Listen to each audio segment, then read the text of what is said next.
Hi everybody, welcome back to another video. Today we're going to do my long-term review of the Long Range America auxiliary fuel tank for the Jeep Gladiator. In this unsponsored video, I'm going to give you my honest opinions and experiences with the Long Range America auxiliary fuel tank, LRA for short, and some of the problems I've had with it, but overall the pros and cons of having this kind of system. You can figure out if it's right for you. And these are available not only for the Jeep, but all the major manufacturers really, Ford, Chevy, Lexus, Toyota, Land Rover, and others. You can get replacement tanks or you can get an auxiliary fuel tanks for a lot of these different vehicles, and the prices will vary by application. So when I heard about the Long Range America tank, I was interested because I had done some mods to my Jeep already. I'd increased the weight of the Jeep with a winch and a lift and big tires, 37s, and all the other stuff, and I wanted to tow with it, and I had a rooftop tent, and I had a shell on it, and just all sorts of stuff. And so my mileage was, already bad for a Jeep, as we all know, but it went down a lot further when I added all the weight. So for those reasons, it really appealed to me to get the LRA and see how I could benefit from that on long trips. I'm towing a trailer, I got all my camping gear, and it started to make sense. I will link to the Long Range America website below. But in the meantime, before we go into the pros and cons of my experience with this unit, let's take a look at the hardware that I have installed in the Gladiator. At the fuel door, there is no indication of any type of auxiliary tank being filled. As you can see, that is the stock fuel filler neck. There's your vent. Nothing has changed from an outwards appearance, which is good if you're going for stealth, I guess. Underneath the fill area, you can see the filler neck coming down from the fill door. Then it goes above this heat shield and above the muffler here. So this is where the magic really happens underneath here. You have a Y pipe that runs from this rubber hose that transition from the metal filler neck underneath this heat shield. And it comes over here and you fill up your stock gas tank. When the stock gas tank is full, then this backs up to here, and then then the gas simply goes straight down this neck into Long Range America tank here. So here's the Long Range America pump that pulls it from the tank over there, puts it up this hose, and then brings it into the Y pipe to fill the stock tank. So the system pumps from the auxiliary tank into the stock tank via that pump. Everything else is the same. I mean, here's your charcoal canister. I'll give you a closer look at the pump and how it's connected, how it's bolted. It makes this transition here from the rubber hose to the metal fitting. You can see that the Y pipe is bolted to the cross member here. This is a very tough install, very sturdy as far as I can tell. You can see the Long Range America tank is bolted here and here to the cross member, and then moving forward it's bolted to the cross member here on the inside along the drive line, and then in the front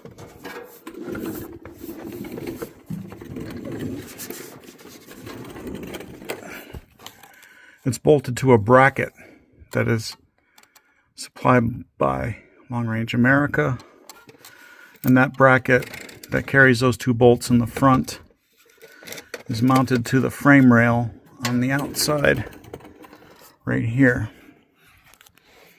So that bracket holds that and goes above the exhaust, which you can see there. It's kind of hard to see in this, everything's so tight in here. But nothing is contacting the tank. And then there is a heat shield that is bolted to the tank. There's these welds from the tank, and this heat shield is supposed to protect the Long Range America tank from the heat produced by the exhaust. It helps to have everything heat wrapped around it if you can. Back down on this side, there is a drainage bung if you need to empty the tank. I've got a small rub in the corner along there, and then I have some larger scrapes along the right edge and moving towards the front corner over here. Not a huge cause for alarm at this moment, but I would really love to have a skid tank under this. So here's another look at the front of the tank as it tapers down. And yeah, I've taken some rock hits there along that edge. And a couple spots along that edge there. Just surface stuff. But I would not feel comfortable dropping this tank down on top of any type of rocks if I was really crawling. And I'll take some measurements for how much clearance you lose versus the stock tank. So the lowest corner of the Long Range America tank is almost just over 17, just almost 17.25 inches from ground, for ground clearance. Now let's measure the stock tank clearance.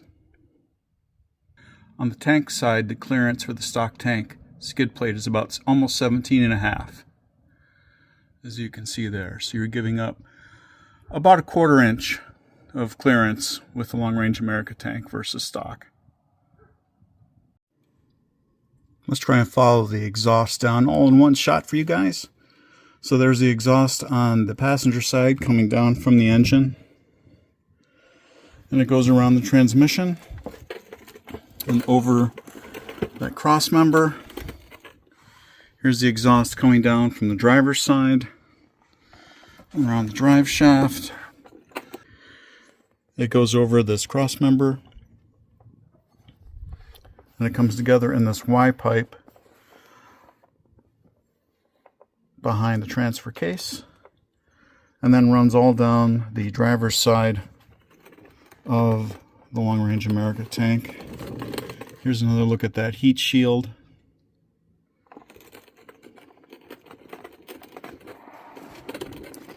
Running all the way down. A little more padded shielding on the tank next to the exhaust that's also wrapped. And coming back around to the business end with the pumps and the separations.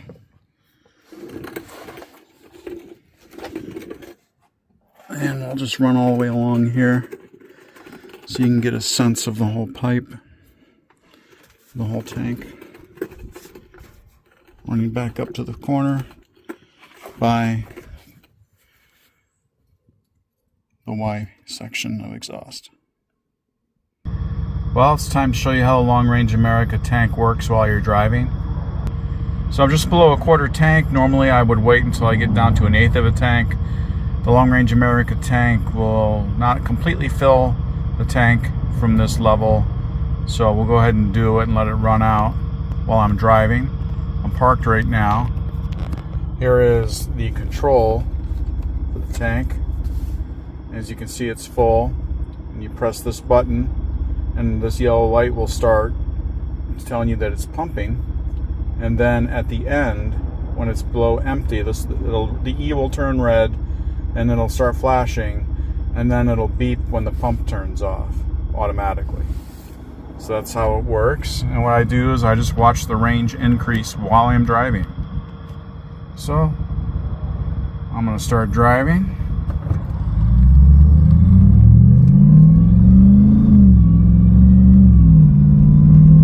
And going to start the pump. See the yellow light. And then up here, you can hear a slight ticking with the pump running when you're at a red light or a stop, but otherwise you can't hear it pumping while you're in transit. Now, you're never going to get the whole 17 gallons. That last gallon that sits in the tank, you know, sloshes around beneath the pickup. So it's pumping right now, and the range will start increasing. So the typical pattern is the range will stop going down, and it'll hold steady at the range it's currently at for a little while until the pump catches up and the float starts to rise. So I've only been driving for a couple minutes. I've already lost 1 bar in the tank, and the range has only gone up about 5 miles. There's usually a significant lag between the pump and the range and the gauge. So as you can see, the gauge is down to half a tank now. My range has only gone up to 71, and there's that lag I was talking about, 72. Plus, I've been driving this whole time, so I'm using fuel. So the pump is faster than the fuel, even at highway speeds, holding 70. It'll still fill up faster than I'm using gas. So I'm still driving. The gauge is now showing red. It's been almost 18 minutes. Range is up to 139.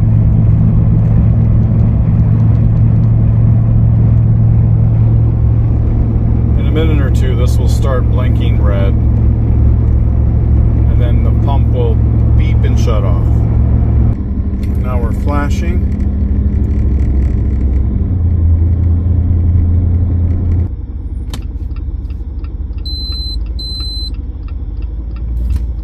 Alright, the pump is shut off. It says my range has gone up to 159, but that's not final. It still has to settle out and recalibrate. So I pulled over to a stop so we could talk about this a little bit. Things to keep in mind: I'm driving a heavily modified Jeep Gladiator. It's got a Lone Peak camper cap on it. It's riding on 37s with a 3.5 winch lift, 1-ton steering. It does have a 12,000 pound winch on the front, so it's pretty heavily modified. It added a lot of weight to a Hemi-Swapped Gladiator. And the Gladiator Hemi weighs about 400 pounds more than the V6. So those are things to consider. And then the fact that I was driving the entire time. You can see the mileage is still creeping up here, the range rather. And I was driving back and forth from a place. See, I'm up to 179, all of a sudden it just jumped to 185. So I usually get about 3/4 of a tank. And then to go through my fuel economy, averaging 12.4, driving a heavy Hemi through, that's mixed use, mostly country roads and some really steep grades and switchbacks too, about 55 miles an hour, 45 to 55.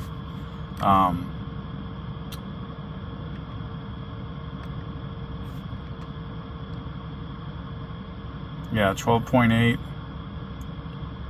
So 249 miles is about what I get on a full tank. And now you can see the range is creeping up towards 200.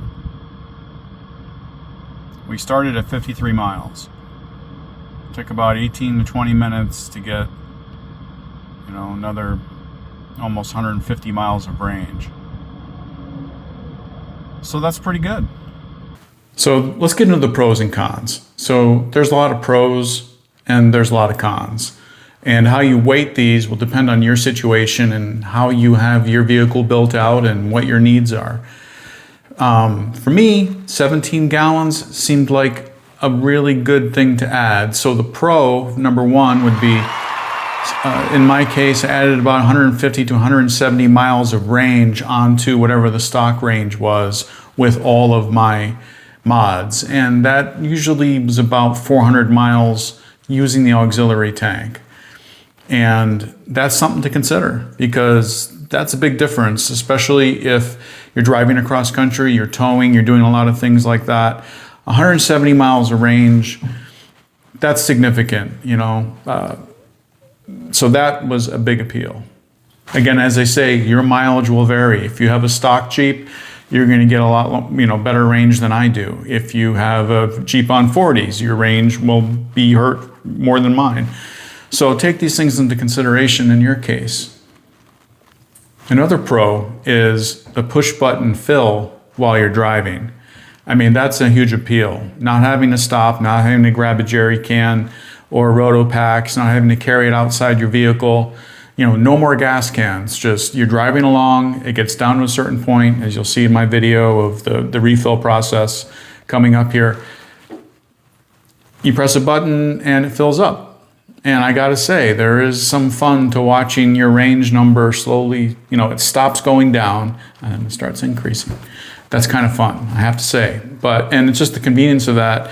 You're on a long trip, you don't want to stop, or another good part of the gauge is that it has an auto stop feature. So you press it once, you just watch it go down, it empties, it flashes red, it beeps, and then it turns itself off. It's a one-step process. You don't have to do anything after that.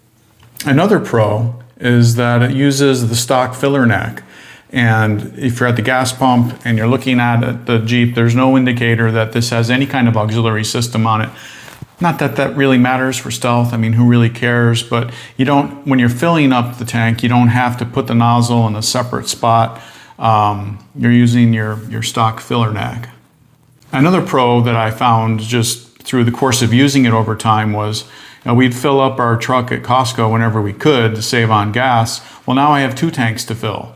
And so I would go to Costco and fill up both tanks. On trips, we'd stop at Costco gas stations or whatever your deal is, wherever you get your best gas. It is nice to be able to stock up on gas wherever it's cheap and really get the most for your money that way. Another pro is that the weight is carried down low. The tank is on the other side of the drive line from the stock gas tank, so both tanks are low. You're not increasing your top heaviness at all. In fact, you're giving yourself more weight. If you do have to counteract a rooftop tent or something else high up on your truck, you've got this weight down low, and that's a good thing to have for off-road stuff and just stability in general. Another pro is that the Long Range America tank works with a Hemi swap. So this was originally installed when I had the V6, the Pentastar, on my Gladiator when it was newer. And then I had it swapped out about 30,000 miles ago. And the problem with that was that I needed to have a little bit of stock exhaust work done. And that was an added expense. But the good news is that it's just as compatible with the exhaust setup on the Hemi swap or any other kind of engine swap you might want to do. A good shop is going to be able to make your exhaust work with the Long Range America tank no matter what. Another pro with an asterisk is that this is very reliable so far. I've got about 60,000 miles using the LRA tank and the gauge and everything. And I'll get into what happened when I tried to use a skid plate. That's a whole separate issue, and it wasn't really LRA's fault.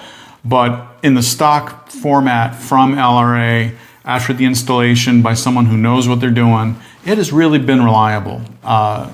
I haven't had any problems, and again, in about 60,000 miles of normal use, the way it's intended to be used, I would say that the hardware is very robust, it's well thought out, and it works very well. What does that mean? I press the button, it takes about 25 minutes for the fuel to transfer from the auxiliary tank into the stock tank. And so that's the experience.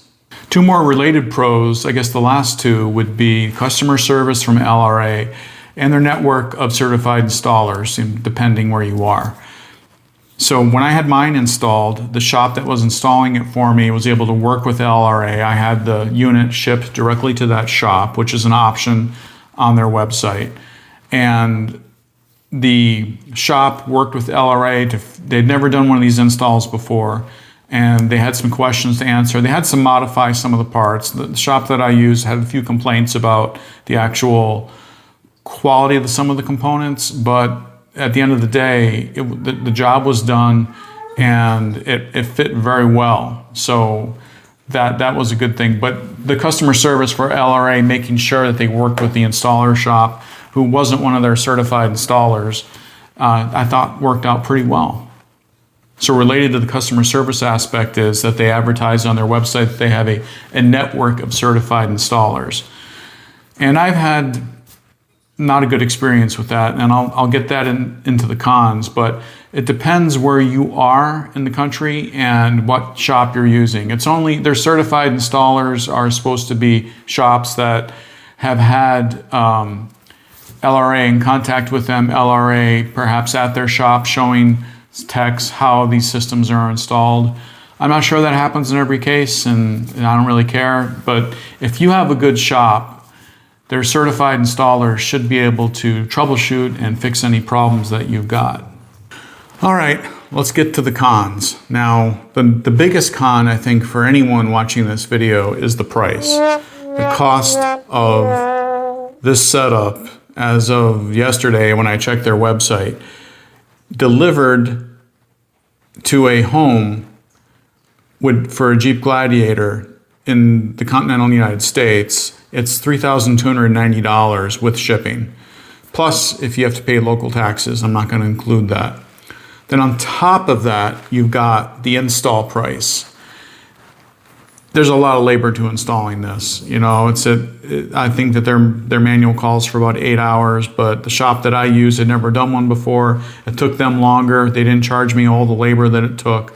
And they had to spend some time customizing and making sure everything fit right for my V6 at the time. So the installation price on top of a pricey $3,200, $3,300 is a lot of money just for hardware. And whether or not that is worth it to you depends on your situation, right? Everybody's different, everyone has different needs. If you're doing a lot of hauling and you're going across the country and you're worried about stopping for gas, and you don't want to carry cans if you're on the Rubicon Trail or out in the desert somewhere, this starts to make sense just from a safety perspective. But that's probably going to keep a lot of people from buying this product, and I wouldn't blame you if that kept you from buying it. I would say my second con would be that in day-to-day use, it's a pain in the ass to fill this tank. I just have to be frank. The first 3/4, so the way it works is you fill your tank, the stock tank fills first, and then it goes over and fills the LRA tank through the Y-pipe connection you saw in the hardware part. And the first 3/4 of that fill of the LRA tank go quickly, normally, and then that last quarter tank, the back pressure, it comes up the neck and it stops. And you really have to kind of spoon feed that last quarter tank. What I usually do is I stand there with my door open or looking through my window of my Jeep as I'm filling up at the pump, and I look and I see how close I am to that 3/4. And when I'm close to that, when 3/4, pop up on the auxiliary tank gauge, then I stop and I let all the gas flow down. And then I sit there, and of course I'm in California with a vapor recovery system. I have to pull the handle up and squeeze the vapor recovery neck flange closed so it thinks that it's inserted all the way so that I can spoon feed it for the last quarter of a tank. And that takes several minutes, and that sucks. But to me, it's worth it to get those extra few gallons as far as I can up the fill neck without creating a back pressure problem, filling it too high. Especially if you're at low elevation, you go up to high elevation, there's a pressure differential that if you fill it up all the way to the top of the neck can create a real dangerous situation with back pressure and overfilling. So you should think about that. But yeah, it's a pain in the butt, that last quarter tank. I think one of the other big cons for this setup is that, as I indicated earlier, they will void your warranty if you install a skid plate. That's a problem, especially for vehicles like Jeeps. So at the end of the day, that lower ground clearance caused by the installation of the LRA tank beneath the skid plate for your stock tank will affect whether or not you could use an off-the-shelf skid plate from another manufacturer. Whatever you do, it's going to have to be custom modded if you're willing to void your warranty with LRA, to have some sort of slotted skid plate under the tank that can dissipate heat in a way that won't cause you to overheat the gas in the auxiliary tank, no matter what condition you're driving in and no matter what the temperature is. And those are things you have to figure out for yourself. Is it worth it? Another potential con is more weight. Now look, if you add 17 gallons of gas on top of the 21 gallons in your stock tank in the Gladiator, you're reducing your payload capacity by that additional weight. And you also have to factor in the weight of anything that you're towing and your hitch capacity. I mean, everything, it all comes into play. So that could be a con too. It really just depends on your use case and how weight addition will affect how you modify and use your Jeep. Another con won't affect a lot of people in this country, but LRA does not ship to California under the current environmental regulations. Is there a workaround if you're a California resident or some other state that they're not shipping to? Then yeah, I mean, I could have this shipped to Nevada and go there and have a shop install it, but could that create problems down the road for inspections here in California and smog emissions and all that stuff? Maybe. That's something you have to take into account. Okay, my last sort of big con is their certified installer network. Take it with a grain of salt, has been my experience. It really depends on who has really got boots on the ground and installing this equipment, following LRA's instructions. Now, when I had some problems with my rig caused by my misuse of a skid plate, then that was on me. And the certified installers that were going to try and repair the problem that I had just didn't know what they were doing. And I had to have that shop in Salt Lake City try to fix this 3 times. The first time I paid for the labor. LRA had, to their credit, shipped all of the parts, the float, the pump, the wiring, a new gauge, to the shop in Salt Lake City that was doing the repair work for me while I was on a cross-country road trip. But they just did a terrible job. When I left their shop, I had to go. I couldn't stay in Salt Lake City in perpetuity. I had to get out of there. I gave them 3 shots at it. And after the third one, the tank wasn't working right. The gauge would go down to half a tank and then it would stop pumping from the auxiliary tank. And the pump wouldn't shut off automatically because it thought it was still full. And that was all because the float was adjusted incorrectly. So I may have been getting most of the gas out of the tank, but the pump is supposed to shut off. I was worried I was going to burn out the pump. In any case, long story short is 2 shops later, the next shop that I tried fixed the wiring, which was appallingly bad, soldering and connections done by the shop in Salt Lake City to install the whole new wiring. And then a third shop had fixed and adjusted the float in the tank properly. So now the gauge worked properly and the pump would automatically shut off when it reaches an empty state. So since then it's worked flawlessly. So I don't fault LRA for any of that, and I commend them for sending all of the replacement parts free shipping, express shipping, overnight shipping under warranty for a problem that I actually caused. So I have to give them credit for standing by their equipment on that. Another con that we need to talk about is the loss of the 12-volt power socket. I really don't understand this choice. I realize it seems like a shortcut, perhaps, because the 12-volt power wires are already there and it's an easy place and it's a central place, but I think a lot of people, myself included, don't want to lose a 12-volt outlet right there for all the accessories that we put in our Jeeps and everything we do. It just didn't really seem to make sense. Now, when I had this initially installed, the shop that did it for me installed the 12-volt power gauge on the left side of the steering wheel, just opposite of where the cigarette lighter power adapter is. There is access to 12-volt power behind that panel. And when I ended up trying to replace everything after I had my problems with my skid plate causing the overheating, and we replaced everything, including that gauge. In an effort to rule out any potential problem, we went with the manufacturer with LRA's recommended spot, and I, at that point, gave up the 12-volt lighter. And I have missed it, and I have replaced it with a USB port that I powered from one of the accessory wires in the footwell. That's an auxiliary switch wire. And I worked on it that way. But I think this was a bad choice by them, and I would hope that in the future they can get away from that, but it just seems like a shortcut that probably could have been better thought out. I mean, if you're going to install this whole giant tank system, which is a huge expense and time suck, why take a shortcut on this one little wiring thing and make people give up their sockets? So those are my thoughts on that. All right, guys, I'm going to try and keep my cautionary tale brief. Basically, don't install a skid plate on this that's not vented or slotted to dissipate a massive amount of heat. Or what's going to happen to you is what happened to me. It'll build up heat, it'll boil the gas in the tank, and it'll shoot it out of the fuel door, and it could cause a fire or just a real bad time for everybody. Very dangerous. And the shop that I don't fault, the shop that installed it for me, I asked them to make the skid plate. They'd never made one for this application before. I asked for the skid plate to be protective if I was on a rock and was on a trail, and it could bear the weight of the whole Jeep.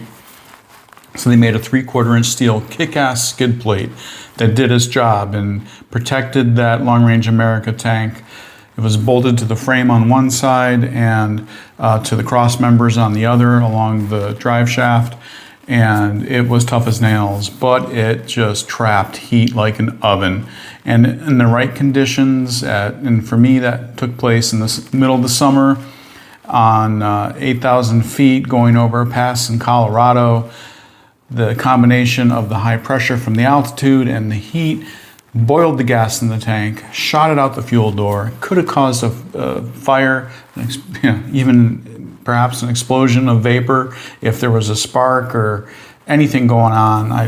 I saw fuel pouring out the fuel door, and it was terrifying. And I pulled over. I was pulling a 22-foot trailer at the time, and I just had to shut off the engine, get out, and I had my wife get out, and we got away from the Jeep. And the gas, we let it, try and depressurize over time. Eventually, I went over after about 10 minutes and opened the fuel door and cracked the gas cap to relieve the pressure. And, it all just came out.